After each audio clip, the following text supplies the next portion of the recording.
Hello, tiny friends. Welcome back to TinyKeyHoleMinis. Today, I'm going to be creating doll eyes for my miniature dolls, and I'm going to use polymer clay. Now, I'm still really new at this. I've only made eyes one time for Miss Ophelia, and I can chalk it up to beginner's luck because they weren't the best, but they weren't awful. I was still able to use them. Now, I am still in the middle of creating polymer doll hands. I'll go back to the hands and I'll get that out for you next. So normally, I guess you would create the polymer clay eye and then you would paint on it and top it off with resin. But I don't have a steady enough hand to paint that tiny because they're going to be the size of a seed bead. So I'm going to try like different techniques and different things to see what works best for me because I still want to get as realistic as I can at this level. You can always paint your eyes on your dolls, but I want my dolls to have more realistic eyes. So I'm going to give it a go and see what happens. But I really wanted to share something with you before I start today's project. And this is something that I keep forgetting to share. If you have an HP printer, a lot of people don't know this, but HP has an instant ink program, and everybody knows, you all know how expensive ink is. You can pay over $100 for your ink cartridges. You can pay close to that for just one. If you're in this craft and you're printing a lot, or you're on a budget like me and you really just can't afford ink all the time or every time you need it, this may be a good option for you. It doesn't matter if you have laser or inkjet. As long as you have an HP brand, you can get into this program. So I really hope this helps you out. This is not a supported video by HP. It's not a promotional video. It's just something that I really wanted to share with you because this has been a great program for me when it comes to my ink and printing and my budget. It's really beneficial for me, and it may be beneficial for you as well. This is how their program works. Their whole motto is you never run out of ink. So when you apply, you'll link your printer up to your account, and they're able to keep track of your ink levels. And then when your ink level is getting low enough, they'll send you the ink so you don't run out. They'll also send you a package, a prepaid package, so that you can put your empty cartridges in and go drop them off at the mailbox and recycle your empty cartridges. So that's a great thing. You're not paying for your ink. What you're paying for is your prints. So they have different options and you can choose from their different options. When I first signed up, I chose 100 pages. Now this is a monthly span. So you're going to make a monthly payment and then it starts over every month. I chose 100 pages and I wasn't printing near 100 pages. So what happens is if you're not printing this selected amount, then that's going to roll over to the next month. When you go into your account, you'll see your rollover option and you'll see your printed option. And you'll be able to keep track of your rollover pages. It'll only roll over up to 150. It won't roll over any more than that until you start using them. If you do run over your amount of pages, you'll have your rollover pages. If you do go over your amount, I think it's like 10 cents a page if you don't have any rollover pages. And you can also purchase additional pages. Now I only pay $4 or $5, maybe $6 a month for 50 pages, and I'm never running out of ink. So I'll put the link in the description box below. You can check that out. The only downside is if you do not make your monthly payment, you cannot print. So you got to make sure that you make your monthly payment. Other than that, it has worked for me. It has worked for my pocket, and I really wanted to share it with you. So I hope that it helps for you. Just click the link, check out the options. You're paying less than $10 a month. I think you're paying less than $10 a month for 100 pages as well. I just wasn't printing that many, so I dropped down to the least amount. I don't even know if that's the least amount. Anyways, they have different options you can choose from, and you're paying less than $10. And that's the important part. And you're never running out of ink. And that's the second important part. So I hope it helps you. Now let's get to today's video.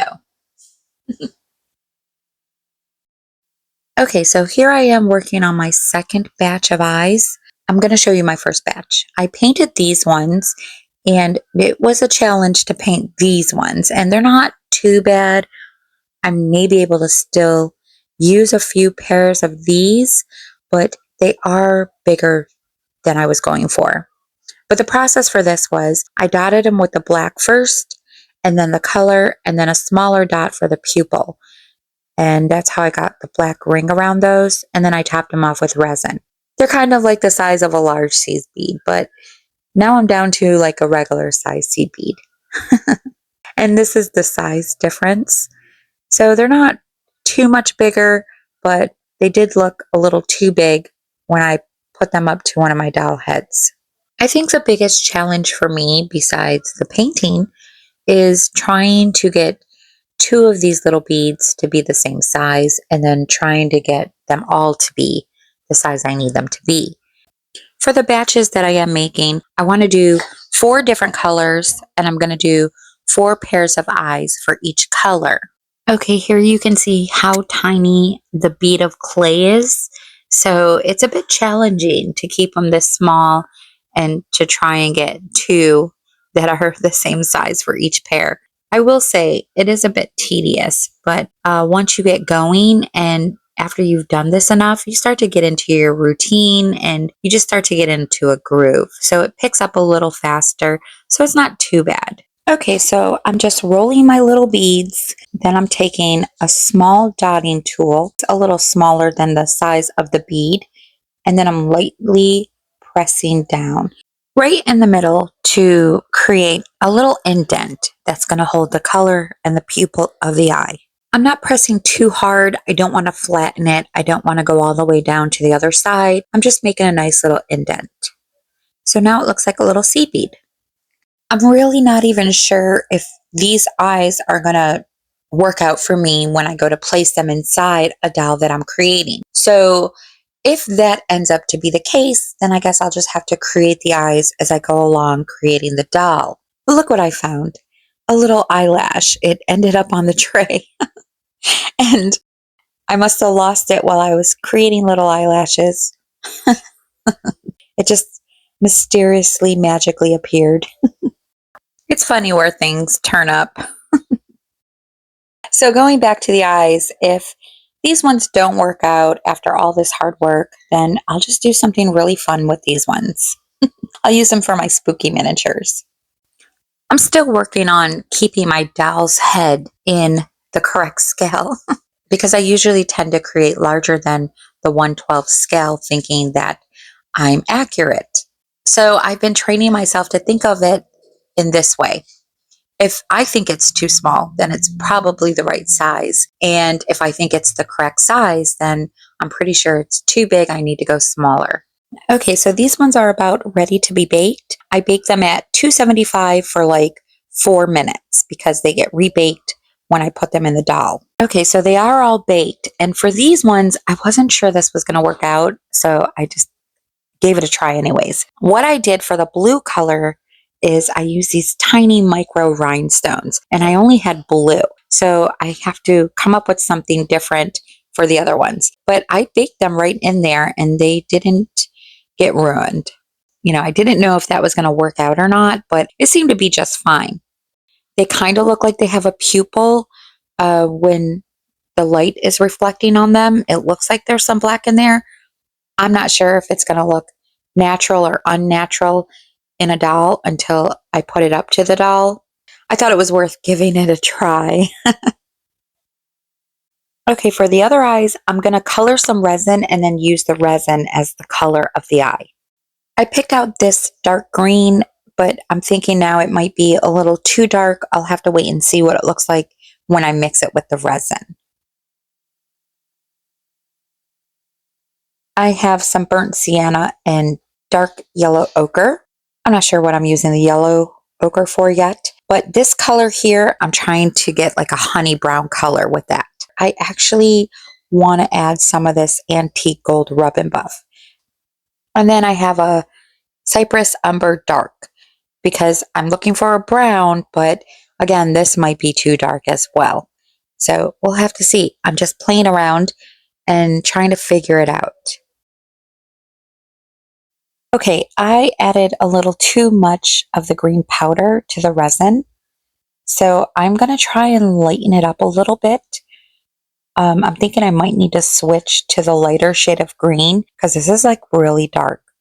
But I'm going to add a little bit of resin. I don't want to add too much because I'm not going to use this all. But I really need a lighter shade of green. So maybe I'll add some of that yellow. I don't know. I'll have to try and figure this out. Okay, I'm going to try to use less powder for the brown. This is a really dark brown, and that's really all the powder that I am using. You can see how opaque these colors are. So that is definitely too dark. I am definitely going to try to lighten that up or go with something else. I'm going even less with the burnt sienna. Look at that. That's it. That's all I'm using. So I'm trying to get a honey brown with this burnt sienna, and it's a little bit too on the red side right now. I'm trying to get like an amber color. So I am definitely going to use the yellow and mix it in with this, see what happens. It's kind of like a science project right now. I'm just experimenting over here. I do like how the yellow is trying to give me that color that I'm going for. So I'm going to add a little more, and I think I'm just going to go with it. The yellow seems to be working out really well to give me the shade that I'm going for. Okay, 1 out of 3, at least we got one color correct. I'm probably going to try and add some yellow to that brown. I don't know if that's going to work out or if that's a good idea, but I have to try something to change that brown. Starting off, I have put the color in first instead of adding the little black dot for the pupil first. And then I had this idea to use these black caviar beads. So I'm adding those in to see if that'll work out for the pupil. And right now they just look like little tiny specks. I don't think that they're big enough to pull off the pupil. But I'm going to keep going with this to see what happens. Because I know that when I put the resin on, it's going to magnify it. So maybe it'll work out, maybe it won't. The good thing is you'll be able to learn what not to do from this video. I'm going to go on to the next pair, but I'm kind of just making things up as I go along because I'm trying to see, what works and what doesn't. So I'm not going to put anything in this pair because you can see that those tiny little black caviar beads made a big difference in the color. So they darkened the color. So I'm going to leave these ones untouched. And I'm thinking maybe I should just go ahead and paint on the black pupil. But I know that if the caviar beads are making the color look darker, and this probably is going to do it too. But I'm still going to go ahead and do that. So now they look like Cookie Monster eyes. And I think I'm just going to proceed with the painting of the black pupil. Okay, I went on to paint a few more pupils, but I'm not going to go any further than that. And now I'm going to add the resin to this set. And now you can see I have 3 different colors here from the same color of resin, just with the different techniques. And I don't really know which one I like the best out of these 3. This is all just trying to find what's working out for me, what I'm going to like best, what techniques I'm going to like best. And I'm just trying to get my routine, my system going here so that I'm going to be able to stick with that system for the future. Okay, after I added the colored resin on top of the black painted pupil, I added a caviar bead.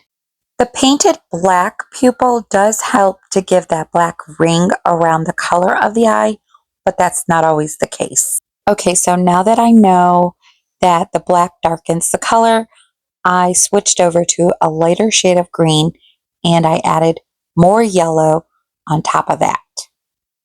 So I do like the shade of green that I have now, but I could go a little lighter. And I did add some yellow to the brown because I'm thinking, oh, this yellow is fixing my problem. But that was not the case with the brown. It just gave it a more murky color. So now the brown kind of looks like there's a little bit of glaucoma in there. So that's not going to work out. But I'm still going to continue on. Okay, I'm going to add these little caviar beads and then cure the resin.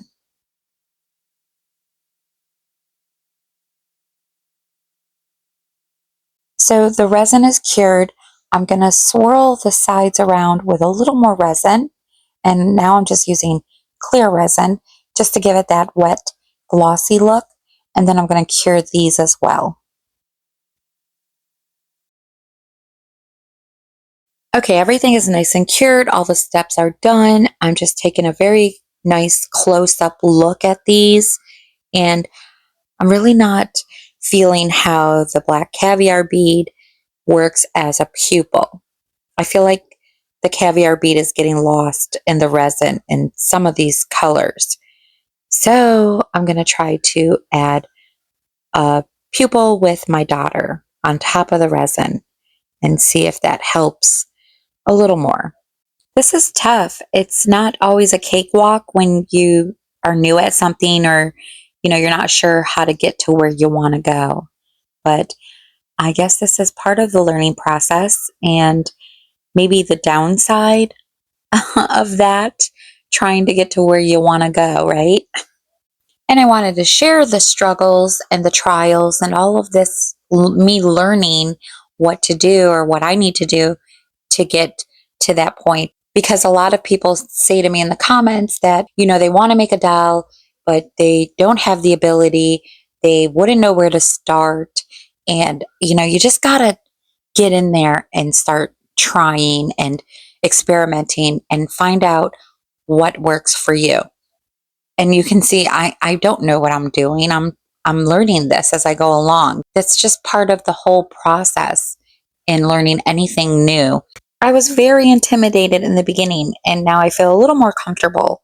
Okay, I added pupils to the blue and I don't like that. So I'm going to remove the pupils from the blue color and just leave them as is. The way the light reflects on the rhinestones and the different angles makes it look like there are black pupils inside anyways, so I'll just leave them. Now the last thing I want to do is use my Duraclear satin varnish and just give them a brush of this. This is going to seal everything into place since I did paint the black pupils on top of the resin. Okay, so I think this is the best pair that I have out of this batch.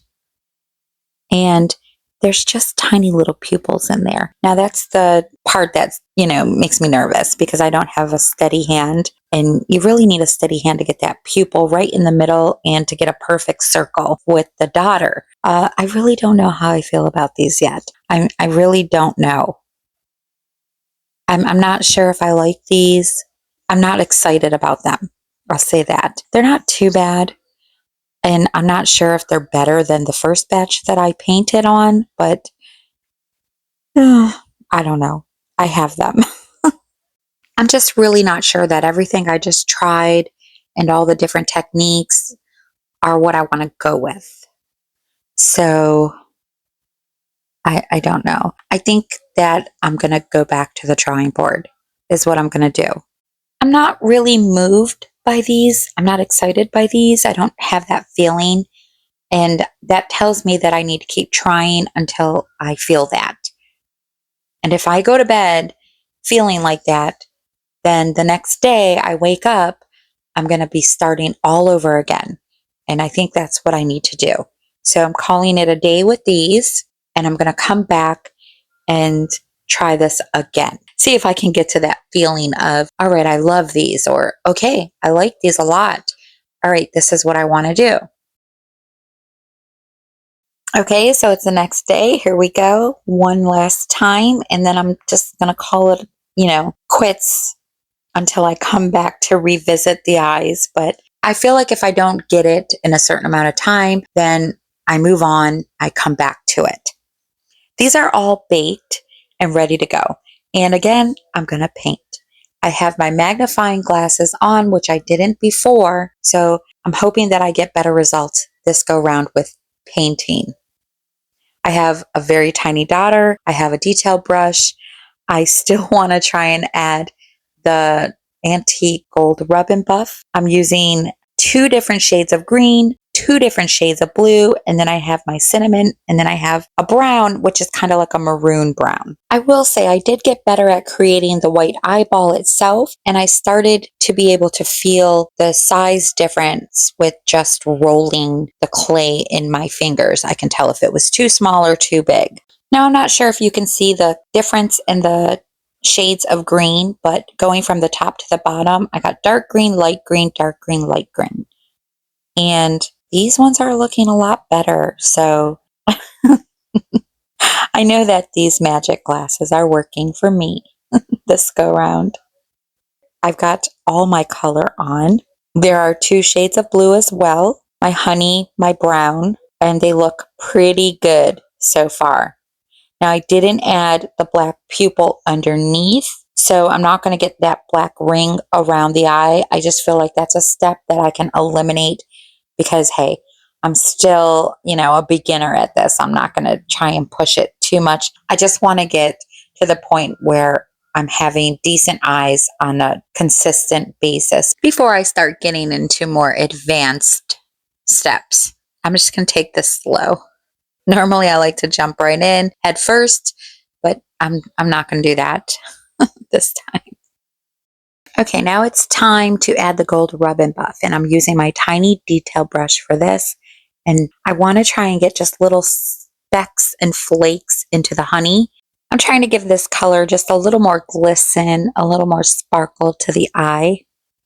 And I'm not sure if you can tell the difference here on the camera, but I just couldn't help myself. I added it to the brown too. Okay, now it's time to add the pupils, which is the most challenging part for me. So I get a little intimidated by this part. Now they didn't come out too bad. Some came out a lot better than others. And on the brown, forget about it. They're just not circles at all. But with the brown being a darker color, I don't think you're really going to be able to tell. It's hard to tell because, like I said earlier, the resin is going to magnify these. And then there was one pair of blue where I had to start over. So I went ahead and did that first black dot and then the blue and then the pupil on top of that. So that's the only pair that has a little black ring around the color. So now I can get to the point of adding the resin, which is the best part because that's the easy part. You're about done when it's time to add the resin. And you want to make sure that the resin has a little dome shape on top and not flat with the surface of the white. Our eyeballs are kind of like a little ping pong ball, so they're completely round. So I'm just double checking to make sure I don't have any flat surfaces. And if so, I can go ahead and add a little more resin on top of that. Last, I gave them a light coat of the Satin Duraclear varnish, and this is it. They're done. Now I can take a good look at all the batches I created. These were the first ones that I painted, and they were the larger ones. So I kind of like the second painted batch. You can see the difference. It's not too bad, but there is a good significance in the size there.